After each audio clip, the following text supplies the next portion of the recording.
Opposite Aberdeen Wharf, which is next to Waterside Gardens, I'm going to walk through the park here, just do a little diversion down there to go to the pub. Not for a drink because it's early and it's closed, but you'll see why. And this is it, Turner's Old Star. It says here on the side of the pub, in 1833 Turner met Sophia Booth, a widowed landlady from Margate, who was to become his mistress until his death in 1851. When Turner inherited 2 cottages in the Dockland area of Wapping, he converted them into a tavern and installed Mrs. Booth as proprietor. He named the tavern the Old Star. To maintain secrecy during their life together, Turner adopted her surname. This, combined with his 5-foot height and portly physique, was to earn him the nickname Puggy Booth. Yes, you can see where the brickwork juts out in the middle, showing it was 2 cottages. And look at the windows on the left. They're arched at the top, but on the right it's straight, showing it was 2 cottages put together. Turner's Old Star. J.M.W. Turner, the painter. Okay, back through the estate and to Wapping High Street to continue our walk.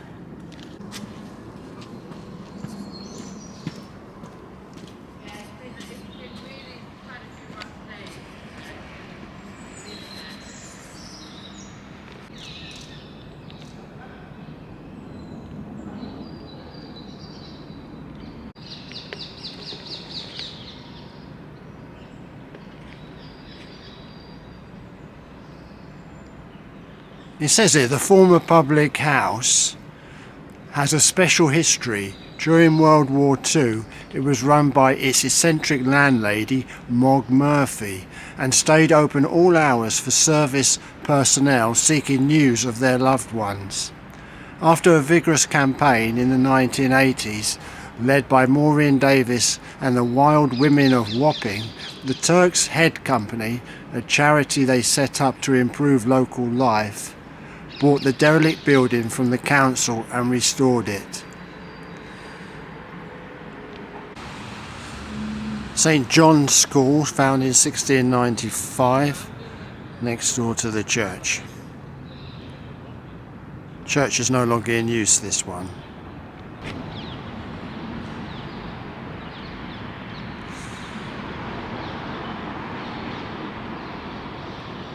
That's Oliver's Wharf over there.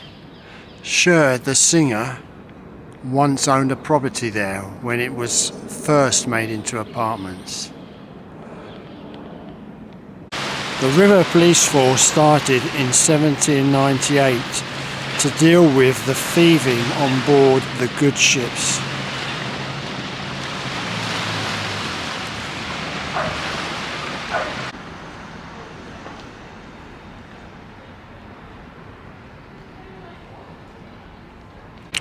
Before the River Police, the cargo on the River Thames only had just a very little protection from thieving fingers. One trick that the criminals had was to grease themselves, so someone who tried to apprehend the thief found that the thief's flesh and clothing being greased, making them as difficult to get hold of as eels. If the night was foggy on the river, you knew smuggling would be going on that night.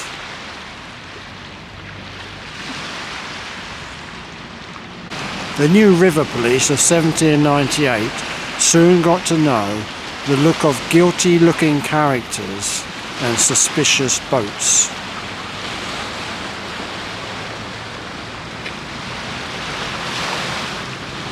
The river police were the first organised police force in the country. They started in rowing boats. The first river police's engine power was their own strength, using the oar, sometimes patrolling the river from Greenwich to Waterloo, rowing a shift of 6 hours.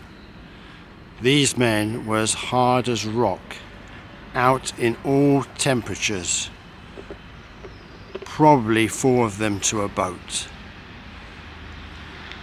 The river police of old and of today would know every person who has any business on the water at night and probably also during the daytime. And I'm sure these river guardians have plenty of tales to tell. In its heyday, there used to be 36 pubs along Wapping High Street, and they're good places to stop off for lunch when it's lunchtime.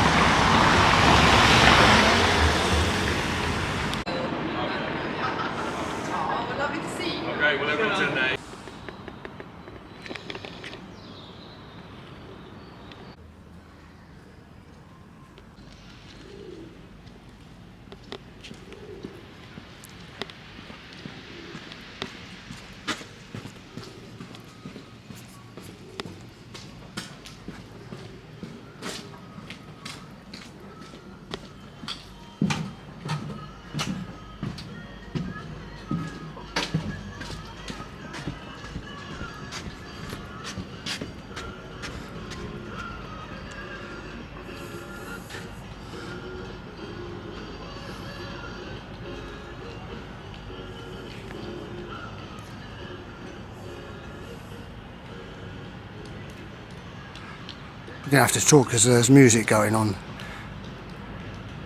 Not allowed to have music while on YouTube if you haven't paid for it. So I'm just going to talk. There we are, there's the police. This is King Henry's Stairs. And this is Wapping Pier. And you can see the sign down there. Wapping Pier. And that over there is Canary Wharf. And over there, on that white sign, I'm not sure if the camera will pick it up, but my eyes can, says Thames Tunnel Mills. And over that side of the water is a museum about Mark Brunel, who built the first underwater navigable river tunnel, which went from Wapping down there to Rotherhithe. And you can get it from Wapping Station on the north bank. From here you get a good view of Rotherhithe and the old Surrey docks just over there, somewhere over there. King Henry's Stairs is the spot where many people believe Execution Dock stood here. It was, and this place was owned by the Navy. These steps here, Henry's old stairs, are not for going down to the beach. See, there's a big drop there, but there is a ladder, so if you get caught at high tide on the beach, you can make your escape up that ladder.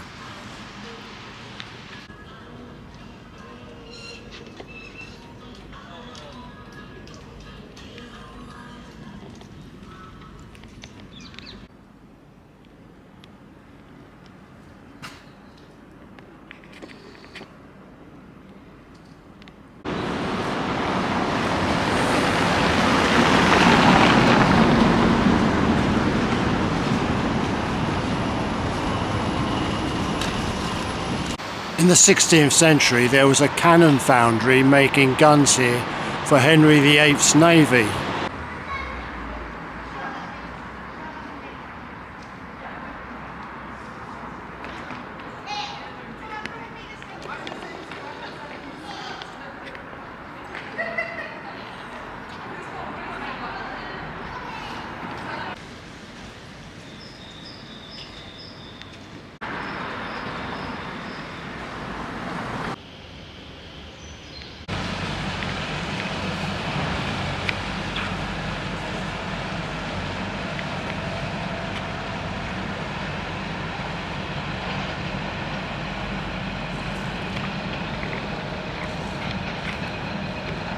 Wapping Station. Here was the first tunnel under a navigable river which was built. First it was used for foot passengers, then it was made into a railway tunnel, engineered by Marc Brunel, father of Isambard Kingdom Brunel, who also worked on the project.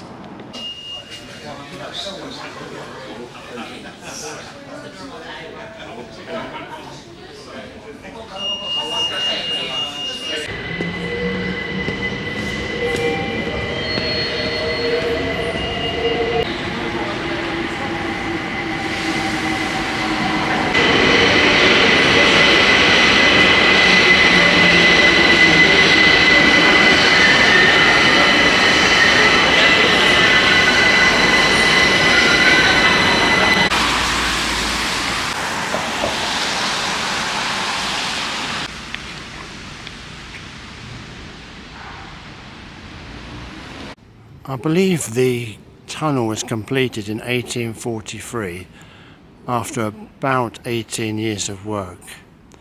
Marc Brunel was a very enterprising man, manufacturing boots for the army and pulleys for the navy. But after Napoleon's defeat, Marc Brunel ended up in a debtor's prison. While in his prison cell, he saw how the common shipworm used the waste from its tunnelling to shore up the burrow behind it, giving him the idea of designing a new tunnelling machine which he patented in the year 1818. Marc Brunel's tunnel would link the manufacturing and homes of dockers in Rotherhithe on the south bank to the docks and markets on the north bank.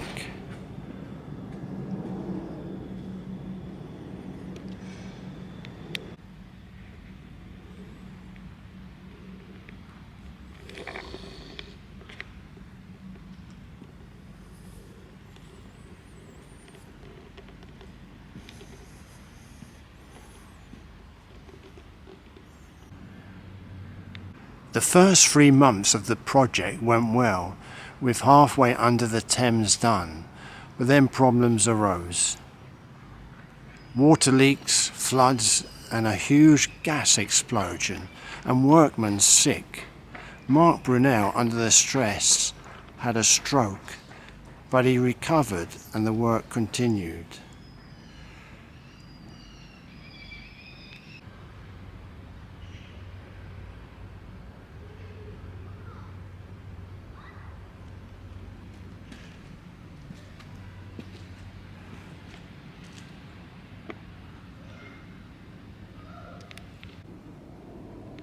But in January of 1828, water flooded into the tunnel and workmen ran for their lives. 2 workmen drowned that day, and Marc Brunel's son, Isambard, was tripped when running, and he was only saved with his life by a workman who grabbed his collar, pulled him up and out of a door to escape just a second before the water would have drowned him. Years later, the tunnel was finished.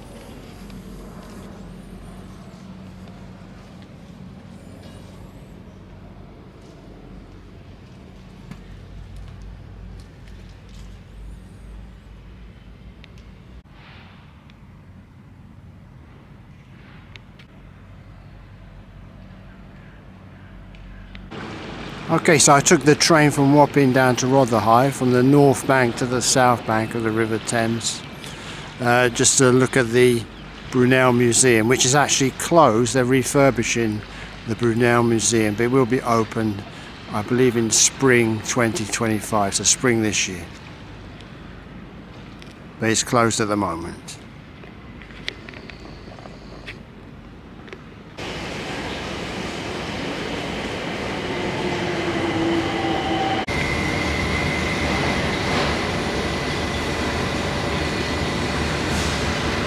The tunnel was bought eventually by East London Railways, now owned by London Overground.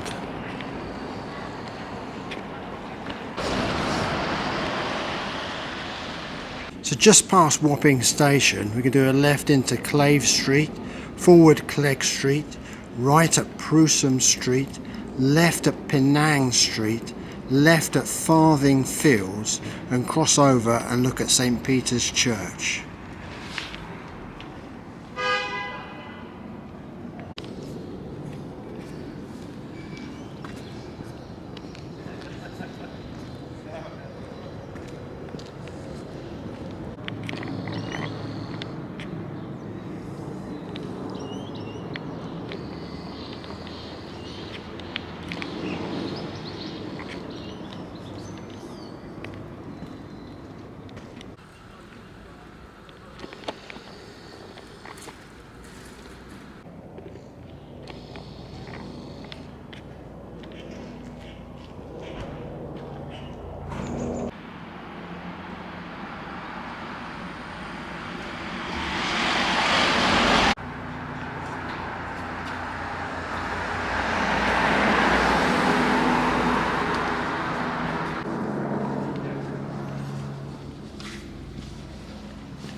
Leaving St. Peter's Church, we do a right into Wapping Lane, where we're going to cross the highway into St. George's Gardens. So we're walking along Wapping Lane with Tobacco Dock on the left. Going to cross over the highway with St. George in the East Parish Church on our left. Through St. George's Garden, going to look at the Cable Street Memorial, turn right at Cable Street, and then turn right into King's David Lane, and left along the highway, and then right into the Shadwell Basin by St. Paul's Church. Another building looking like the decks of a ship.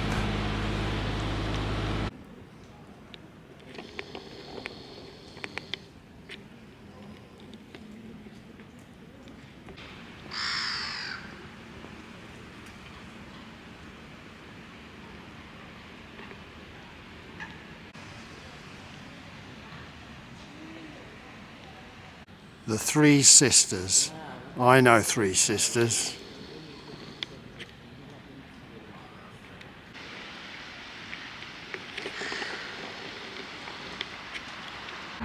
tobacco dock, just very high wall to stop the thieves getting in.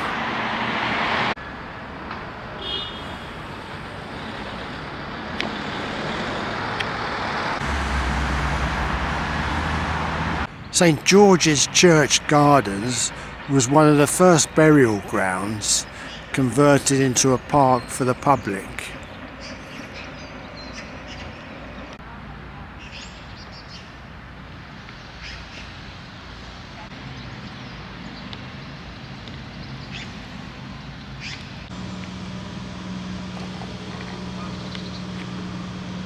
Originally a mortuary, this building in 1904 was converted into a nature museum, mainly visited by school children.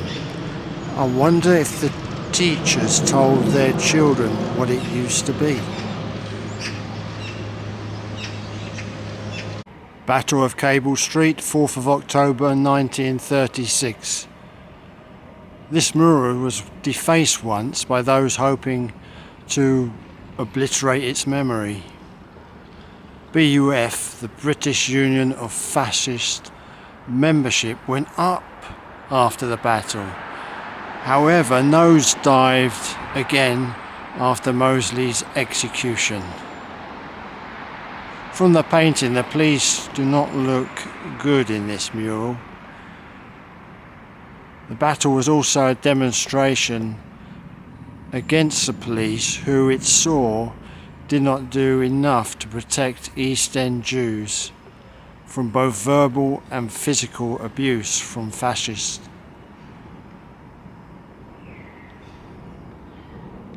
You see what almost looks like a science fiction spacecraft, pair of pliers, showing that is the working class who came out and demonstrated against the fascists. There you can see papers flying in the air with the swastika on and BUF, British Union of Fascists. And that banner there has Mosley's name on it, Mosley shall not pass, and the sign looks like it's communist, to show that the communists, maybe socialists, were involved in this protest. And that looks like Adolf being knocked to the ground.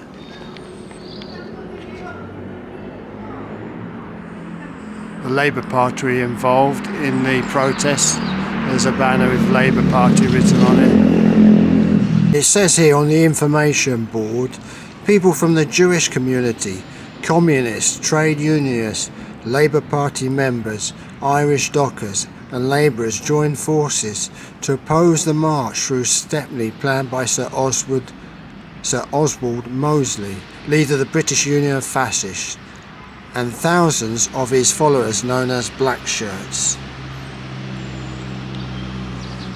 Their uniforms echoed those used by their counterparts in Italy and Germany, and the arm raised salute was used as a symbol of their political allegiance.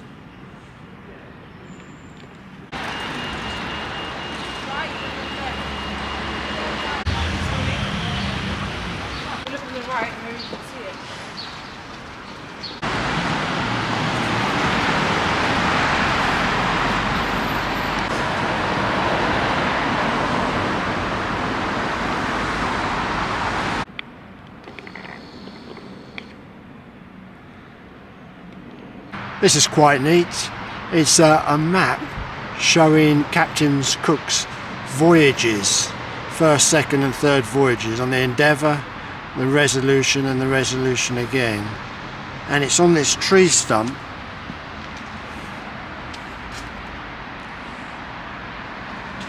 with the wheel of the ship also attached.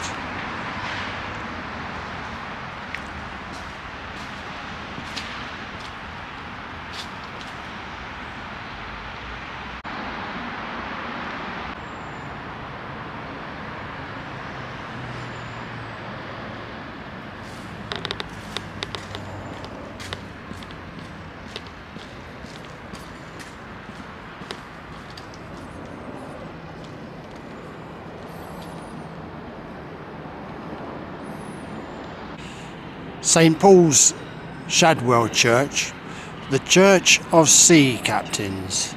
Captain Cook was a regular worshipper here. His son James was baptised here. James also served in the Navy, but sadly drowned in 1794. I really do love this walk. We're in the City of London, but walking along the Thames Path and Wapping High Street can find much peace and quiet and nature.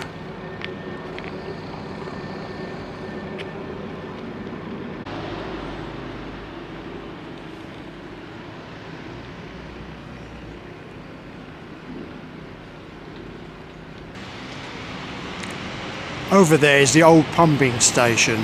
Between 1893 and 1977, this old London Hydraulic Power Company pumping station produced hydraulic power for cranes and lifts to wharfs in these docklands and to the lifts in office buildings and theatres as far away as Earl's Court in West London. It had its own private network of pipes and tunnels, nearly 200 miles worth, including one under the Thames that's large enough to drive a car through. Although most of the company's supply of pressurised water to power the lifts in the offices and hotels and docks moved along pipes of less than a foot in diameter. No longer in use as a hydraulic power company, modern communication companies still use the same pipes made of Victorian cast iron to run their fibre optic communication equipment through.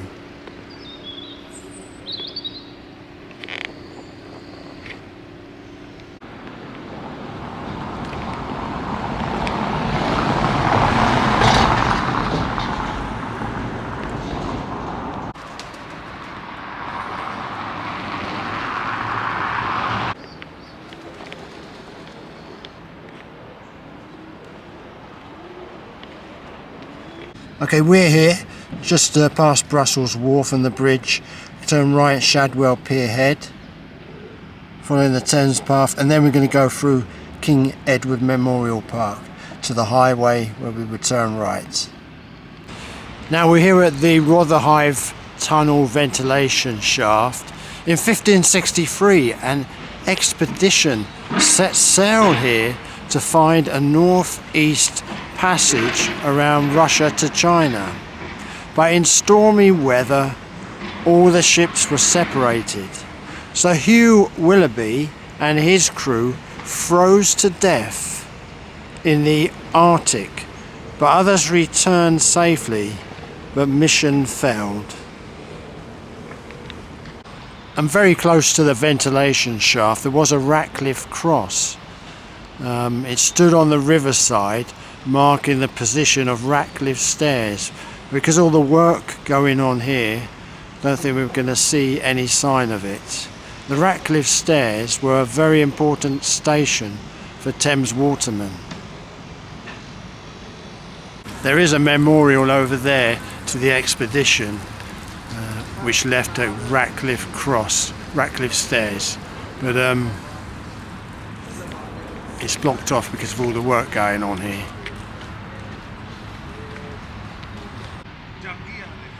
Now from here we're walking through King Edward Memorial Park, and Louis Carew, my grandfather, who I spoke about previously, on his marriage certificates he had 2 marriages, and he wrote down his occupation of his father, on one shipbuilder and on the other one ship's carpenter. His name was George Carew, and he lived on Ratcliffe High Lane, which that no longer exists, but it would be whereabouts the highway is, and very close to where we are now. And the people in this area specialised in shipbuilding, and there's plenty of ship's carpenters in this area, and all maritime occupations. And like them workmen today rebuilding this area, a lot of the work done by the ship's carpenters here, not just shipbuilding but ship repairs, especially ship repairs. I keep saying King Edward Park, I must get it correct. King Edward VII Memorial Park. This King Edward VII Memorial Park is from 1922. Before the park it was a fish market with Shadwell High Street, where the main road is, and the River Thames on the south there.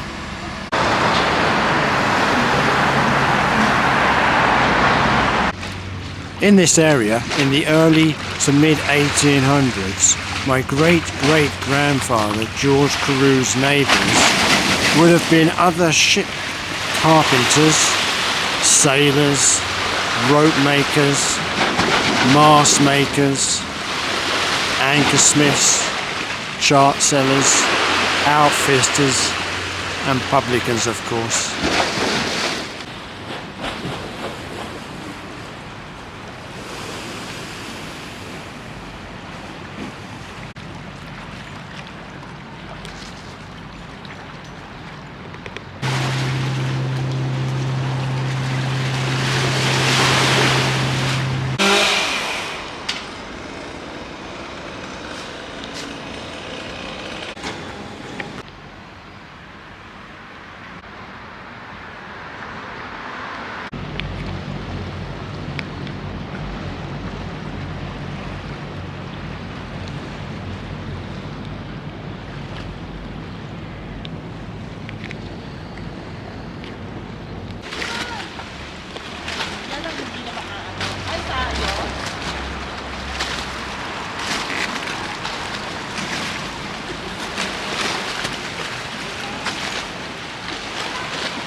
Okay, going to make our way and walk along the side of the Limehouse Marina and walk towards St Anne's Church, Limehouse.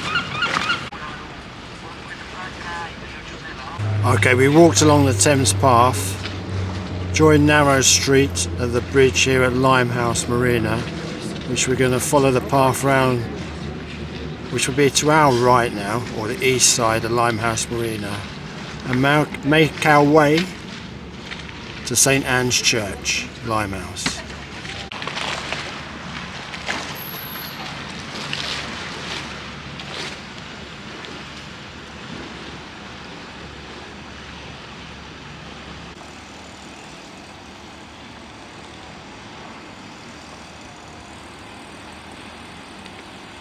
It says here, this is where the Regent's Canal meets the tidal River Thames.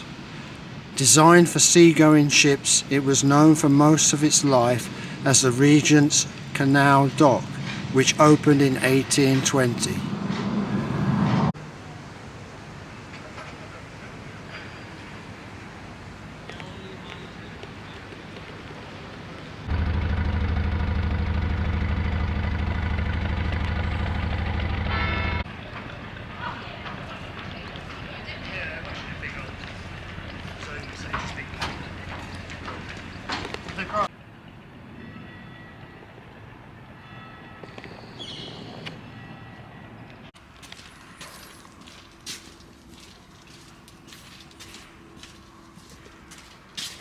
More and more canal boats are using solar panels.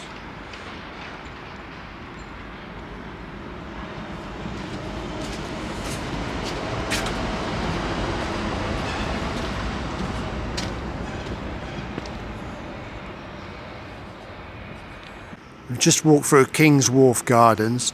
Charles Dickens used to come here often to meet his grandfather. No, sorry, his godfather.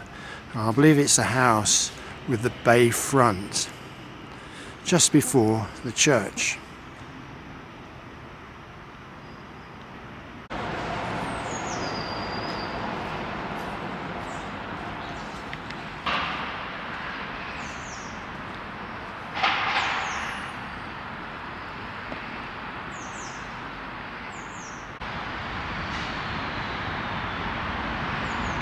So, St Anne's Church, Limehouse, where this walk finishes.